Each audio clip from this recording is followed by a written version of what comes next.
Your strong friend is running on empty and nobody, including you, is asking if she is okay.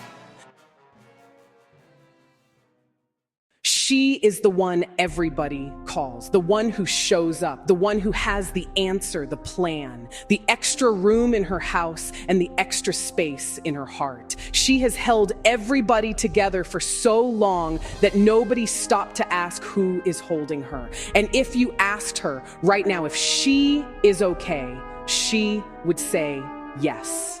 Because saying anything else feels like failing at the one thing she was told she was good at. This video is for her, but it is also for everyone who loves her, everyone who has been calling her number for years and has never thought to ask what that call costs her, everyone who leans on her without checking whether she is leaning on anything herself. We are going to talk about how she got this role, what it has quietly taken from her, the moment it breaks, and what comes after. Because there is a life on the other side of the breaking, and it is worth knowing about. So stay with me if you truly care. Nobody asked her if she wanted this job. She was just the one who handled it. The first time something broke and she was there. The first time a friend fell apart and she stayed. She showed up, it worked, and the world took note. Quietly, not with a conversation or a vote, just with an expectation that settled into her life like furniture nobody remembers moving in. From that moment, the calls started coming. The crises, the 2 a.m. texts, the I didn't know who else to call, and every time she answered. Because somewhere along the way, she absorbed the idea that being needed was the same as being loved. That being the strong one was the rent she paid to belong. For Black and brown women, this is not a coincidence. We grew up watching the women before us carry everything without complaint. Our mothers, our grandmothers, women who had no choice but to be strong because the alternative was everything falling apart. We inherited their endurance as identity, not just behavior. Being the strong friend stopped being something she does. It became who she believes she is. And nobody gave her that title in a ceremony. She just grew into it, slowly, without noticing. Until she looked around one day and could not remember the last time someone had shown up for her the way she had spent her whole life showing up for everyone else. A friend of mine had a sister, her name Simone. Simone was the strong friend in every room she occupied, the calm voice, the steady plan. She had carried her mother through a serious illness, held 2 friends through divorces, and walked her younger sister through something that required more than anyone will ever fully know. She did all of it without falling apart because that was Simone. Then one Tuesday morning, she sat down for breakfast before work and started crying. No trigger she could name, just tears. She could not stop. She called in sick for the first time in 4 years and spent the day on her couch, unable to explain what was wrong. Nothing had happened. That was exactly the point.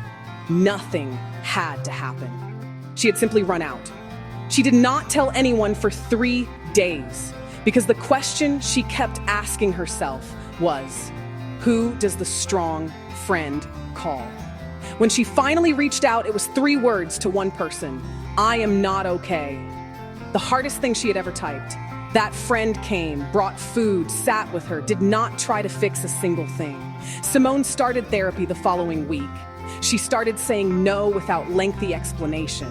She paid attention to who checked in after the no. It was fewer people than she feared losing and more than she expected.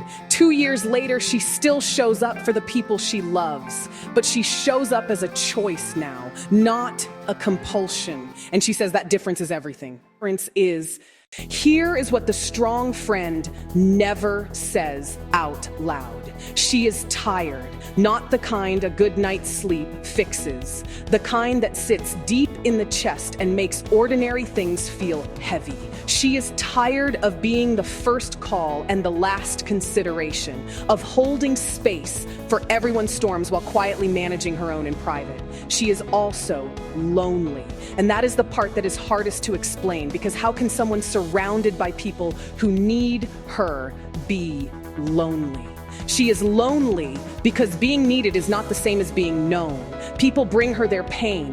Very few people ask about hers. And on the rare occasion they do, she deflects because she has been doing it so long that honesty about her own hurt feels like a language she forgot how to speak. It costs her health, sleep, ambition she quietly set aside because someone else's emergency was always more urgent. It costs her the relationships she deserved, the reciprocal ones, because she keeps attracting people who need to be held rather than people who know how to hold her back.